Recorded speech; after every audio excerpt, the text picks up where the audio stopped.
Welcome to my channel Avinash sir competition classes. आज मैं आप लोगों के लेकर आया हूं बहुत ही महत्वपूर्ण प्रश्न जीके जीएस का, जो आपके आने वाले सभी एग्जाम में पूछने के लिए महत्वपूर्ण है। तो आप लोग इस वीडियो को ज़्यादा से ज़्यादा शेयर कीजिएगा और मेरे चैनल को सब्सक्राइब कीजिएगा। और मैं ये जितने भी क्वेश्चन हैं इसका डिस्कशन भी करूंगा, थोड़ा टाइम भी लग सकता है, तो आप लोग वीडियो को स्किप नहीं करेंगे, इसको पूरा देखेंगे ताकि आप लोगों को अच्छी तरह से समझ में आए और आप लोग इस प्रश्न को कभी ना भूलें। चलिए शुरू करते हैं। फर्स्ट क्वेश्चन, सुप्रीम कोर्ट द्वारा हाल ही में सिख विरोधी दंगों से जुड़े कितने मामलों की सुनवाई के लिए 2 रिटायर्ड जजों की निगरानी समिति गठित की गई? ए ऑप्शन में दिया है 80, बी ऑप्शन में दिया है 100 और सी ऑप्शन में दिया है 68 168 और डी ऑप्शन में दिया है 199।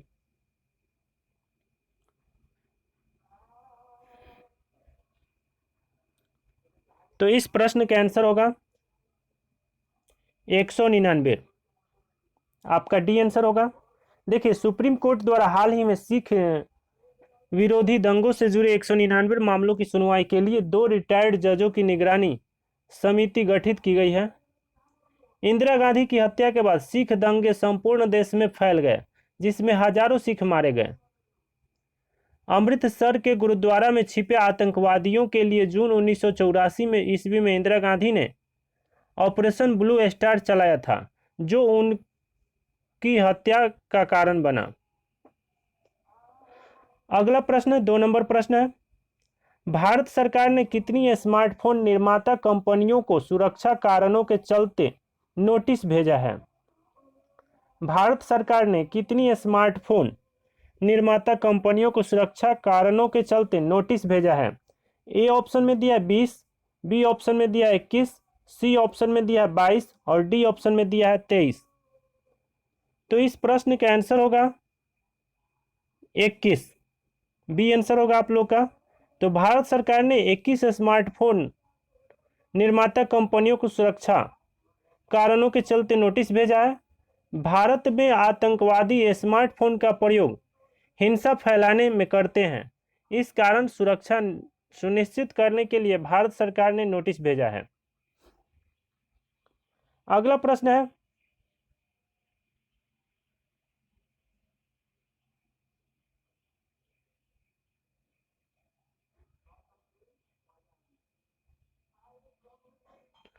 अगला प्रश्न है 3 नंबर प्रश्न, पेंगुइन निवासी है सामान्यतः। ए ऑप्शन में दिया अफ्रीकी जंगलों के, बी ऑप्शन में दिया अफ्रीकी महाद्वीपों के दलदली स्थल और सी ऑप्शन में दिया साइबेरियाई वन और डी ऑप्शन में दिया अंटार्कटिक क्षेत्र।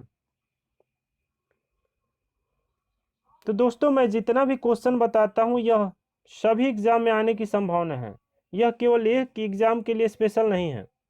आप लोग जो भी एग्जाम की तैयारी कर रहे हैं उन सभी एग्जामों के लिए यह महत्वपूर्ण है। चाहे आप बिहार पुलिस की तैयारी कर रहे हैं या बिहार एसएससी की तैयारी कर रहे हैं या बिहार दरोगा की तैयारी कर रहे हैं, आप जो भी एग्जाम की या एसएससी का तैयारी कर रहे हैं, सभी एग्जाम में पूछने लायक मैं प्रश्न लाता हूं और बहुत ही महत्वपूर्ण प्रश्न लाता हूं, जिससे आप लोगों को कुछ लाभ हो। ये जितना भी क्वेश्चन है इसमें करंट अफेयर्स के भी प्रश्न रहते हैं, तो आप लोग मेरे वीडियो को स्किप करके नहीं देखें, आप पूरा फुल वीडियो देखें, क्योंकि हर क्वेश्चन बहुत ही महत्वपूर्ण है। कर पेंगुइन निवासी है सामान्यतः। ए ऑप्शन में दिया अफ्रीकी जंगलों के, बी ऑप्शन में दिया अफ्रीकी महाद्वीप के दलदली स्थल और सी ऑप्शन में दिया साइबेरियाई वन और डी ऑप्शन में दिया अंटार्कटिका क्षेत्र। तो इस प्रश्न का आंसर होगा अंटार्कटिक क्षेत्र, डी आंसर होगा। पेंगुइन अंटार्कटिका क्षेत्र का निवासी है। एल्बेट्रास समुद्री चिड़िया है जो प्रशांत महासागर में पाई जाती है। सील उत्तरी रूस में पाई जाने वाली मछली है और गुआनो दक्षिणी अमेरिका और अफ्रीका में पाया जाने वाला पक्षी है। अलाका पशु चिली में पाया जाता है। अगला प्रश्न है 4 नंबर प्रश्न, 5वें वर्ग के निम्नलिखित तत्वों में से कौन सा सर्वाधिक क्षारीय ऑक्साइड बनाता है? ए ऑप्शन में दिया एन, बी ऑप्शन में दिया एस और सी ऑप्शन में दिया है एस बी और डी ऑप्शन में दिया बी आई। अब इस प्रश्न का आंसर होगा Bi। डी आंसर होगा। पांचवें वर्ग के Bi तत्वों में से सर्वाधिक क्षारीय ऑक्साइड बनाता है। आधुनिक आवर्त सारणी में 7 आवर्त तथा 18 वर्ग है। प्रत्येक आवर्त का प्रथम सदस्य क्षार धातु तथा अंतिम सदस्य कोई निष्क्रिय गैस है। सिर्फ पहले आवर्त का प्रथम सदस्य हाइड्रोजन है। किसी आवर्त में तत्वों की संयोजकता 1 से बढ़कर 4 हो जाती है तथा उसके बाद घटते घटते 0 हो जाती है। अगला प्रश्न है 5 नंबर प्रश्न, निम्नलिखित में से कौन सा यौगिक है?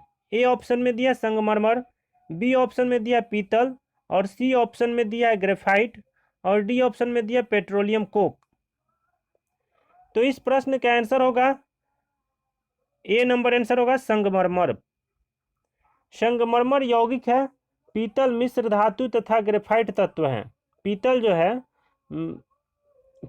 जो है मिश्र धातु तथा ग्रेफाइट तत्व है। वायु अनेक गैसों एवं धूलकणों का मिश्रण है। किसी तत्व के सभी परमाणु समरूप एवं सदृश होते हैं, किंतु वे दूसरे तत्व के परमाणुओं से बिल्कुल भिन्न होते हैं। एक तत्व के परमाणु का भार भी दूसरे तत्व के परमाणु के भार से भिन्न होते हैं।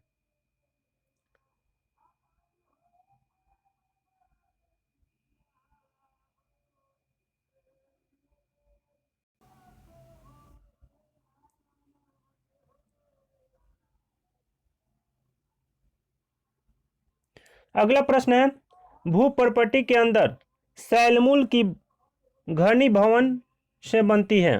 भूपर्पटी के अंदर सैलमूल, जिसको इंग्लिश में कहते हैं मैग्मा, की घनीभवन से बनती है। ए ऑप्शन में दिया अवसादी चट्टानें, बी ऑप्शन में दिया पतालीय चट्टानें और सी ऑप्शन में दिया है ज्वालामुखी चट्टानें और डी ऑप्शन में दिया है रूपांतरित चट्टानें। तो इस प्रश्न का आंसर होगा पतालीय चट्टानें। बी आंसर होगा पतालीय चट्टानें। भूपर्पटी के अंदर सैलमूल की घनीभवन से पतालीय चट्टानें बनती है। पृथ्वी के ऊपरी भाग को भूपर्पटी कहते हैं।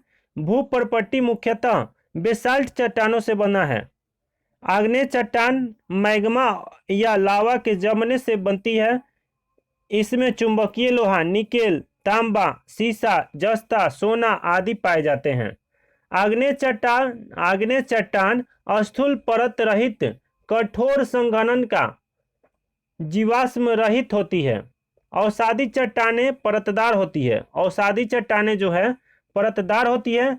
खनिज तेल अवसादी चट्टानों में पाया जाता है। खनिज तेल कहाँ पाया जाता है? तो अवसादी चट्टानों में पाया जाता है। आगरा का किला तथा दिल्ली का लाल किला बलुआ पत्थर नामक अवसादी चट्टान से बना है। अगला प्रश्न है, कपासी वर्षा मेघों से गिरने वाली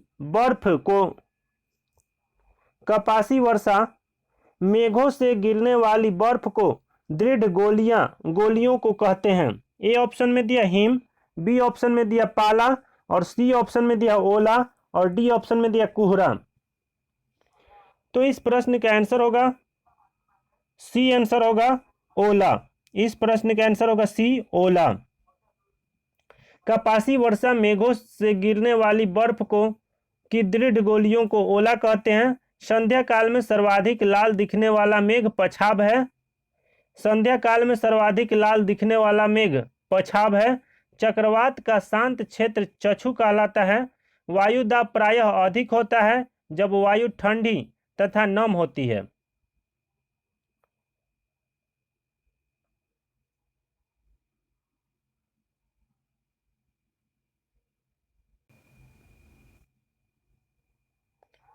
अगला प्रश्न है, अरब सागर और फारस की खाड़ी जुड़े हुए हैं।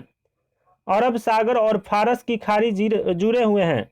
ए ऑप्शन में दिया बाब अल मैंडेब जल मरुमध्य और बी ऑप्शन में दिया हारमुज जलड मरुमध्य और सी ऑप्शन में दिया मैसीना जलड मरुमध्य और डी ऑप्शन में दिया पाक जलड मरुमध्य। तो इस प्रश्न का आंसर होगा बी नंबर आंसर होगा हारमुज जलड मरुमध्य। अरब सागर और फारस की खाड़ी हारमुज जलड मरुमध्य से जुड़े हुए हैं। पाक जलड मरुमध्य बंगाल की खाड़ी एवं अरब सागर को जोड़ती है। बाब अल मैंडेब जल संधि लाल सागर एवं अरब सागर को जोड़ती है। सुंडा जल संधि जावा सागर एवं हिंद महासागर को जोड़ती है। लुजोन जल संधि दक्षिणी चीन सागर एवं फिलीपींस सागर को जोड़ती है। देखिए मैं आप लोगों को चारों ऑप्शन का बता दे रहा हूं, चारों ऑप्शन को बता दे रहा हूं, जितना भी ऑप्शन दे रहा है, चार ऑप्शन है, चारों ऑप्शन का मैं आप लोगों को डिस्कस करके बताता हूं। आप लोग इसको ध्यान से सुनिएगा, अगर हो सके तो कॉपी में नोट कर लीजिएगा जो भी मैं बोलता हूं। अगला प्रश्न है, निम्नलिखित में से कौन से स्थान का दैनिक तापांतर उच्चतर होता है? ए ऑप्शन में दिया दिल्ली, बी ऑप्शन में दिया बंबई, सी ऑप्शन में दिया मद्रास और डी ऑप्शन में दिया कलकत्ता। देखिए जो मैं बोलता हूं वो आप लोग लिख नहीं पाएंगे, तो इसको आप लोग इस वीडियो को बार बार सुनिएगा ताकि आप लोगों को यह याद ही हो जाए, क्योंकि बोलता हूं तो आप लोग लिख नहीं पाएंगे। तो इस प्रश्न का आंसर होगा,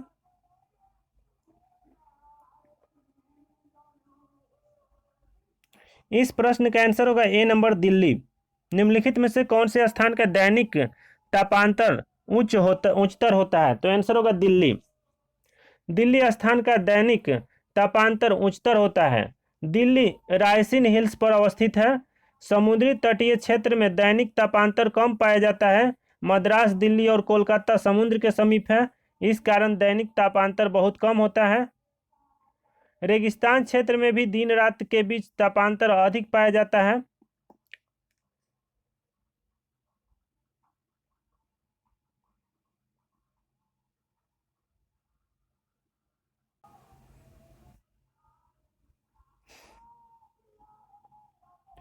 अगला प्रश्न है,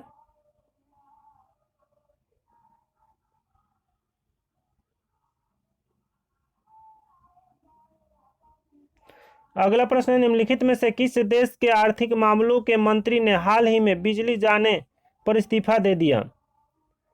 अगला प्रश्न है, निम्नलिखित में से किस देश के आर्थिक मामलों के मंत्री ने हाल ही में बिजली जाने पर इस्तीफा दे दिया? ए ऑप्शन में है भारत, बी ऑप्शन में दिया चीन, सी ऑप्शन में दिया ताइवान और डी ऑप्शन में दिया श्रीलंका।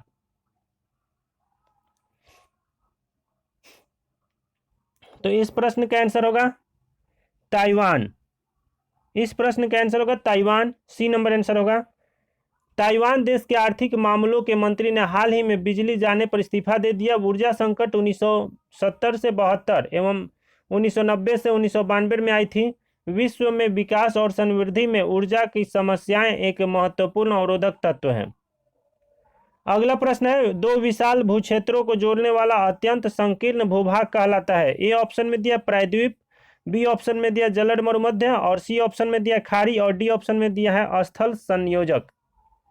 तो इस प्रश्न का आंसर होगा स्थल संयोजक, डी आंसर होगा। करेक्ट, दो विशाल भूक्षेत्रों के जोड़ने वाले अत्यंत संकीर्ण भूभाग स्थल संयोजक कहलाता है। समुद्र का स्थलीय भाग में प्रवेश कर जाने पर जो जल का क्षेत्र बनता है उसे खाड़ी कहते हैं। जलमंडल का वह बड़ा भाग जो तीन तरफ जल से घिरा हो और एक तरफ महासागर से मिला हो समुद्र कहलाता है। उत्तरी गोलार्ध में दक्षिणी गोलार्ध की तुलना में रूपांतर अधिक होता है। उत्तरी गोलार्ध में दक्षिणी गोलार्ध की तुलना में रूपांतर अधिक होता है। तो अगले वीडियो में मिलते हैं, फिर ऐसा क्वेश्चन मैं आप लोगों के लिए दोबारा लेकर आऊंगा। आप लोग मेरे चैनल को सब्सक्राइब कीजिएगा और इस वीडियो को ज़्यादा से ज़्यादा शेयर कीजिएगा।